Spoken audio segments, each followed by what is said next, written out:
Hello one and all, welcome in the class of HEP 2. So dear, in this class today we will discuss digestive system chapter number 4. In this we will come across with the major organ of our digestive system, it is liver. Liver is the second largest organ of all over the body after skin. It is having weight near about 1.4 kg and its location, here you can see its location, it is just superior to the stomach and it is just inferior to the diaphragm, and it is attached into the peritoneum cavity, and it is in the region of epigastric region, and it occupies most the right hypochondriac part of our body. Whereas here you can see gallbladder, it is almost 7 to 10 centimeter in size, and it is posterior as well as inferior to the liver, and it is connected with this common bile duct. This gallbladder is responsible for storage of bile. The bile can be synthesized, formed into the liver, and it can be stored into this gallbladder. Now here we will discuss the anatomy of liver as well as gallbladder, because gallbladder is the part of liver. As we know, the liver is the visceral, liver covers the visceral peritoneum part of our body. It completely covered by the dense irregular connective tissue that lies deep to the peritoneum. The liver is divided into two lobes, one is right lobe and second is left lobe. These two lobes are separated by falciform ligament. The right lobe is considered by many anatomists to include an inferior caudate lobe and posterior caudate, CAUDAT, posterior caudate lobe, based on the internal morphology. They are also supplied with the blood vessels called hepatic artery vein and hepatic portal vein. The hepatic vein which gives blood to the liver, and it takes blood from the liver, and this hepatoportal vein, they carries the blood from the small intestine. Portal circulation, portal means small intestine. Gallbladder, it is the pear shaped organ. Here you can see it is the pear shaped organ. This one, pear shaped organ, its size is 7 to 10 centimeter long, and this organ contains three parts. It includes fundus. Fundus is broad, which projects inferiorly beyond and inferiorly border of the liver, and the body, which is the central part. This body is the central part, and the neck and tapering position. So this neck is the tapering position, and this both central part and neck, they projects superiorly toward this cystic ducts. Okay. Now see, this is the anatomy of this liver, how it looks actually, and this is the falciform ligament which separates this right lobe from this left lobe. Now this is from the back side how it looks. Now after this, yes, this is again another view, another picture of actual liver, how it looks. This is a normal liver. In case of liver cirrhosis, this liver will completely eroded, completely having bleeding occurs to this liver, complete destruction or the completely damage to the liver will occur in case of liver cirrhosis. There was one politician who was the former chief minister of India, Vilasrao Deshmukh. So he was suffering from liver cirrhosis, and at one time he was in position to do the transplantation of liver at Chennai, but due to some problem he lost his life due to this liver cirrhosis. His liver was completely damaged, not able to work properly. Now after this we will go for the microscopic anatomy of liver, where we will discuss regarding the hepatocytes. It is nothing but the structural functional unit of this liver it is supposed to be. So liver cells contained within the lobules. So lobule is hexagonal, but within that lobule the small the square shaped cells are there. They are called as hepatocytes. So they are the major functional cells of liver, perform the wide array of metabolic, secretory and endocrine function. They are having both, having all three functions: metabolic, secretory as well as endocrine functions. They are the specialized epithelial cells with 5 to 12 slides that make up about 80% of total volume of liver. Hepatocytes form complex three-dimensional arrangement called hepatic lamellae. So this is the hepatic lamellae. Here you can see.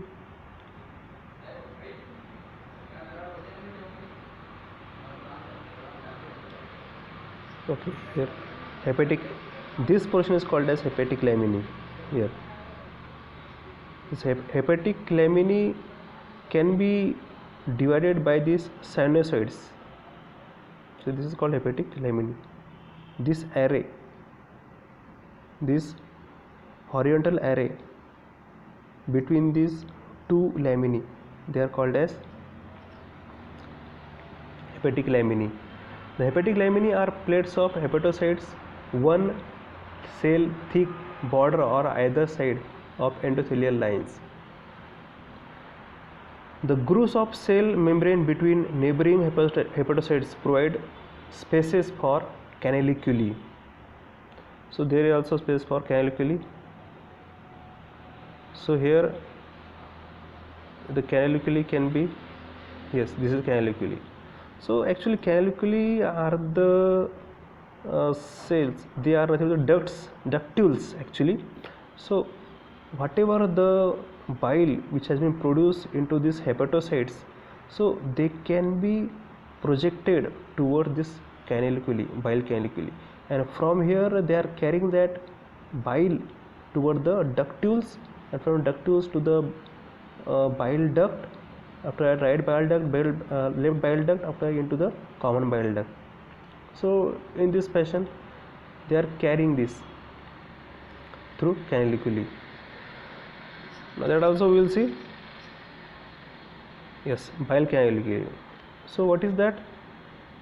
Bile canaliculi. Actually this bile canaliculi carries the bile, which is yellow to brownish or olive green liquid secreted by the hepatocytes, and it serves as both an excretory product and as a digestive secretion. It is required for various digestive functions. Now these hepatic canaliculi, these are the small ducts between hepatocytes that collect bile product by the hepatocytes. As I shown you, they are the small, here you can see these are the bile canaliculi. So they carries all the bile which have been produced into these hepatocytes, small. These small cells arranged one by the another neighboring adjacent cells, they are called as hepatocytes, and this is called triad. This is the triad, and this is called lobules. The hexagonal part of our liver parts, it is called lobules, and this is called a triad. Now bile canaliculi, if we will continue. So from bile canaliculi the bile passes into the bile ductules. Now here we will discuss the journey, how that bile do its journey from bile canaliculi, where it can be transferred from the hepatocytes. So from this bile canaliculi it passes to bile ductules and then to the bile duct. the bile duct merges and eventually form a larger right and left hepatic duct, and which they combine right and left hepatic duct, and they will form the common hepatic duct. And this common hepatic duct joins with the cystic duct. This cystic duct here, right and left hepatic duct, they will join with this cystic duct, and they will form this common bile duct. Here this is the common bile duct. Okay.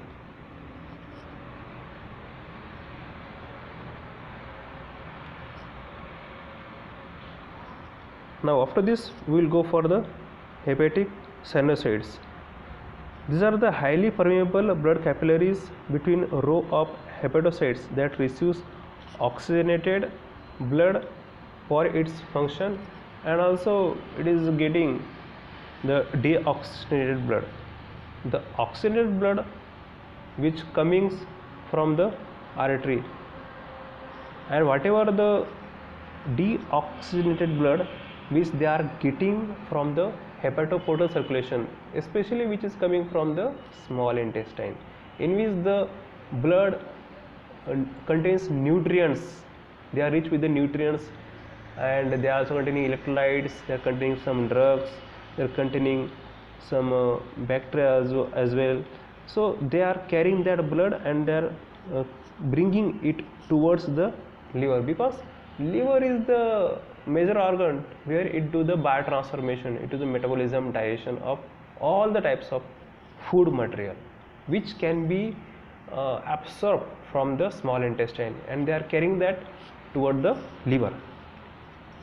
So here they are carrying toward the liver, and as we know, the gastrointestinal tract and the spleen, they are pouring their content into the liver. The hepatic sinusoids converge and deliver blood into the central vein. So whatever the blood which is coming here, they are delivering that blood into this central vein. It is called central vein. Now after the central vein, from central vein the blood flows into the hepatic vein. So from here it will go into the hepatic vein. So which drain, so from here it will go to the hepatic vein, so which drain into the inferior vena cava. In contrast, the blood which flows toward the central vein, bile flows in the opposite direction. So whatever bile is there, it won't go here, it will go into the opposite direction, it will into the bile canaliculi. Also if you will see here into this here you can see into this hepatocytes, and the cells of these hepatocytes, here you will find the cells, they are called as stellate reticuloendothelial cells. Stellate reticuloendothelial cells, they are also called as Kupffer cell. These Kupffer cell or stellate reticuloendothelial cell, here you can see they are star shaped at yellow color. Here you can see they are very minute. What is their function? They are doing the major function of phagocytosis. What is phagocytosis? It is a process of build up immunity. It is a immunity based process. What they are doing in that, whatever the dead RBC or dead WBC is there, or any bacteria which is coming from the small intestine, or any foreign pathogen is there, so they engulf here, so they are killing them. So they are doing the phagocytosis, they are engulfing them, so they are doing the functions of cleansing. So they are clearing all these debris. So whatever the dead RBC, WBC and these microbes or these pathogens are there, they are killed by the process of phagocytosis here. So they are called as Kupffer cell or stellate reticuloendothelial cell. Don't forget their name. Now next is hepatic portal vein. Before hepatic portal vein, one should know what is this portal triad, that also we'll see afterwards. But what is portal triad? Portal triad are nothing but the it is the area where bile duct, branch of hepatic artery and branch of hepatic vein are come together. That triad area, that triple area is called as portal triad. Now after this we will go for this hepatic portal vein and hepatic artery. The circulation of the liver, they bring blood into the liver where it is filtered through the liver sinusoidal capillaries. So it is required for filter the blood. So they filter into the sinusoid capillaries and they come into the central canal, and from here it will go into the hepatic vein and through which go into the inferior vena cava. This is the journey of blood which occurs. Now the filter blood drain into the central vein to the hepatic vein and eventually to the inferior vena cava. Now after this we will go for the, now lots of botanists and lots of anatomists, they are describing these hepatocytes by a different way. Now here we will discuss regarding this hepatic lobule. Hepatic lobule is the structure unit of liver. Earlier it was understood in that fashion. Now according to this model, each hepatic lobule is shaped like hexagon, as I told you. This is the hexagon like shape. So it is called as hepatic lobule, that hexagonal shape, and in that you will find this small shape arranged adjacent to another. They are called as hepatocytes. Means these hepatic lobules contains lots of hepatocytes. Now as its center is the central vein and radiating out from its row of hepatocytes and hepatic sinusoid is there. Located at three corners of hexagon is a portal triad. So here the portal triad is there. At each hexagon there is one portal triad. This is portal triad. This is also called as portal triad. So in one this hexagon you will find 6 portal triad here. 1, 2, 3, 4, 5 and this 6. This is called 6 portal triad. So in each lobule you will find 6 portal triad. Now after this we will go for this portal lobule. So this portal lobule more or less are like portal triad. They are also called as portal triad. So here it is a part of exocrine function of the liver. They secretes the bile. Accordingly, the bile ducts of a portal triad is taken as a center of the portal lobule. The portal lobule is triangular in shape, as I told earlier. It is just like portal triad, and it is defined by 3 imaginary straight lines that connects 3 central veins and are closest to the portal triad. Yes, this one. 1, 2, 3. 3 imaginary lines will connect and they will form this portal lobule or portal triad. Okay. Now after this, hepatic acinus. Hepatic acinus simply nothing but the, when 2 neighboring hepatic lobules are connected, they are called as this hepatic acinus. So actually a mass approximately a mass that includes portion of 2 neighboring hepatic lobules as there. The short axis of hepatic acinus is defined by the branches of portal triad or branches of hepatic artery, vein and bile ducts. Now bile. Bile is produced by the hepatocytes, as I already told, and they are coming into the canaliculi when they drain. So drain into the bile duct after passing through the portal triad. Bile then shift to the gallbladder for storage. So gallbladder is nothing but the storehouse for bile. Now here this is the internal structure that we should know, we already discussed. So here the portal triad is here, which contains portal arteriole, portal venuole and bile duct. It is called portal triad. And this is the Kupffer cell, which I already discussed. This is the central vein where all this blood come together and it will come here, and from here it will go to the hepatic vein. And this is the lobule, which it is hexagonal in structure and it contains this portal triad. Okay, I hope you understood this internal structure of these lobules as well as this liver. Yes, this is the another structure through microscope, which you can see. They are connecting this connective tissue.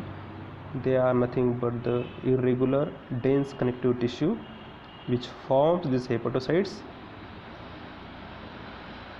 Now blood supply.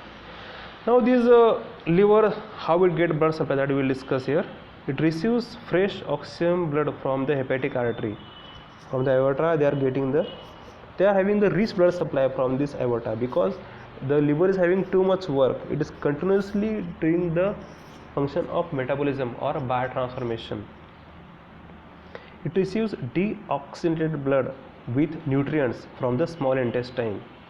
Whatever blood is coming toward the small intestine, whatever food you are taking into the small intestine, ingesting it comes into the small intestine, so it directly come into the liver. It won't go towards the heart directly. First it will come into the liver, after that it will biotransform, and after it will go toward the heart. After that it will go to the hepatic portal vein.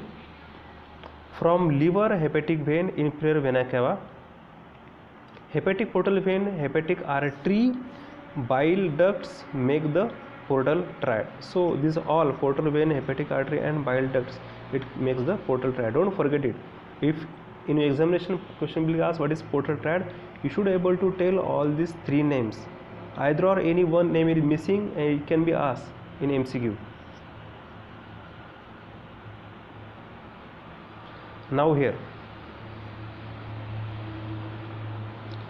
so this is the blood which is coming towards the whole intestine. From this intestine it will come toward this liver, small intestine, it carries. So this is called portal blood flow through the hepatoportal vein here from the stomach as well. So whatever food material is, it won't go directly into the heart, it will come first into the liver. And from this gallbladder, this secretion of this bile comes into our duodenum, as you know, through the hepatopancreatic ampulla. It is also called as ampulla of Vater, VATR, hepatopancreatic ampulla. So it comes into here through the common bile duct. Now functions and regulation of bile ducts are present at every portal triad, as we already discussed. Bile flows down through canaliculi. There are tiny canals between adjacent hepatocytes toward the bile duct branches at every portal triad. Bile enters the bile duct which drain into the common hepatic duct. Bile emulsifies fat, separating them into the smaller parts.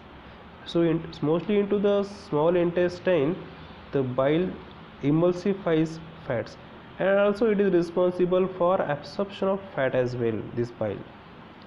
Bilirubin is a chief bile pigment, a waste product of hemoglobin formed during the breakdown of worn out erythrocytes. In the 120 days RBC cycle, the bilirubin is nothing but the waste material, it is a byproduct, and this bilirubin can be used, come into the bile, and our liver use it for bile, and in bile again it can be released into the small intestine, and in small intestine it can be get converted into the stercobilin, which gives feces its natural color. After that it can be released as a waste product into the feces. Okay, so here we will discuss the composition of bile. What is bile? As we have already discussed the composition of saliva in case of mouth, composition of the pancreatic juice in pancreas. Also we should know also the stomach juice contains what, its combination. So here also the composition of bile juice we should know. First of all, its appearance, if you will see, it is yellowish to brown in appearance, and it will be olive green liquid in look, if you will see, and daily 800 to 1000 ml, means almost 1 liter of this bile secreted daily into our small intestine through bile duct. Its pH is 7.6 to 8.6. In earlier lecture, means in case of pancreas, we have come across the whatever the pH was there, it was 7.2 to 8.1 in pH. It was slightly basic, but here it becomes completely basic, completely alkaline in nature.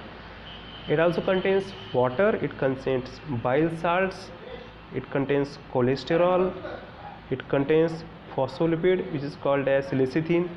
It is also having bile pigments and several ions. Now, regulation of bile products. Bile exits cystic duct upon stimulation. From the cystic duct it leaves. Once it's stimulated, it comes here. The CCK, cholecystokinin, which is from the small intestine, released when acidic fatty chyme entered intestine. Means when in the small intestine, when there is more fat containing food is there into the chyme, at that time it stimulates this center of cystic duct, it stimulates this gallbladder, and at that time from this bile duct this it will release into the small intestine. So causes of gallbladder contraction, pancreatic juice secretions, relaxation of hepatopancreatic sphincter. So this sphincter will be relaxed, due to which it will enter into the small intestine. So by this way, this is the mechanism that you should know. There are involvement of various vagal stimulation also, which causes the weak contraction of gallbladder, cholecystokinin as I already discussed, which allows to shrink this gallbladder, and also acidic fatty chyme, means acidic or more fat is there in our food, it will also do lose or stimulates its secretion, and cholecystokinin and secretin is also another hormone which is secreted into our small intestine, into the bloodstream, and bile with the bile salt and secretin transported via bloodstream stimulate liver to produce bile more rapidly. So these are the various things which are responsible for release and secretions of our bile. Now this is the last part of our presentation. It is called functions of liver. So it filters and processes nutrients rich blood to carbohydrates, proteins and lipids from intestine. Means this liver is the main organ which is responsible for the digestion as well as the absorption of all the and filtration of all the nutrients from small intestine. Now the second function is carbohydrate metabolism. In carbohydrate metabolism, it is having great role. For example, it controls the sugar level, it controls the glucose level. Whenever a glucose level is high, at that time it converts that glucose into the glycogen and it decreases the glucose level. And when glucose level is less, in that case it breaks down the glycogen and it converts it into the glucose, and also it forms the glucose from the lactates and pyruvates by the process gluconeogenesis. And now by another function, lipid metabolism. Now how we do lipid metabolism? It stores the triglycerides and break down the fatty acids to generate ATP and synthesize the lipoproteins which transport fatty acids, triglycerides and cholesterols. Now next is protein metabolism. It do protein metabolism by removing the amines. It do the deamination of the protein. It remove that amine chain, that amine molecule from that protein. Due to that deamination, it will get converted into the carbohydrate or fats. In this fashion, it do the biotransformation of protein. Now next is processing drugs and hormones. Now the drugs like amoxicillin or cephalosporin, they are transforming that drugs into the another form and they are excreting from the body. And also hormones. So there is the hormone like thyroid hormone. It transforming that hormone and it activates it into our body. Excretion of bilirubin.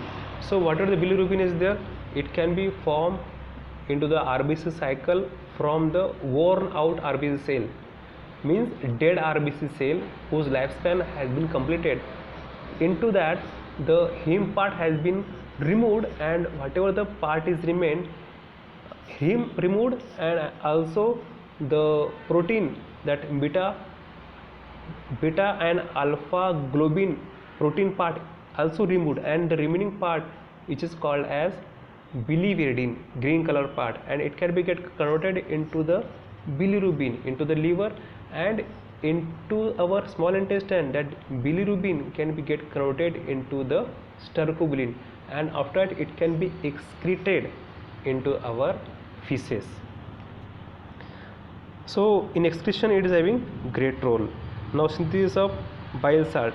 So bile salt can be synthesized into the liver and it can be released into the intestine, and it is required for the emulsification and absorption of lipids. Production and regulation of cholesterol. So it is also responsible for production and regulation of cholesterol. Now next is production of bile which emulsifies fats. So bile is the agent which emulsifies, which break down the fats in small intestine.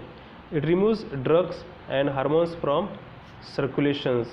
So the drugs which are very toxic in nature or the hormones which is more in quantity, so it can be identified and it can be removed by biotransformation is the process, the by which the after the 5 half-life, the whatever the agent or whatever the toxic substance is there, it can be removed from the body by liver. Storage house of vitamins and minerals. Vitamin like A, B, D, E, K, these are the vitamins which can be stored into the liver, and also the minerals like iron and copper, they are also stored by liver, and they require, whenever they require, they can be released by this liver. Phagocytosis. So as we know, the stellate reticuloendothelial cell, they are also called as Kupffer cell. They are responsible for killing the various bacteria and pathogens which are coming from the small intestine, as well as they are also decreasing the debris like worn RBC cell or WBC cell or platelet cell.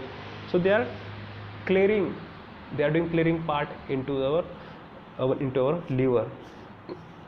And last is activation of vitamin D. As we know, the skin, liver and kidney, they combinedly they are responsible for activation of vitamin D. So in this fashion we have come across with the all aspects of liver. I hope I have clarified all your queries. So thanks a lot for hearing me. Bye.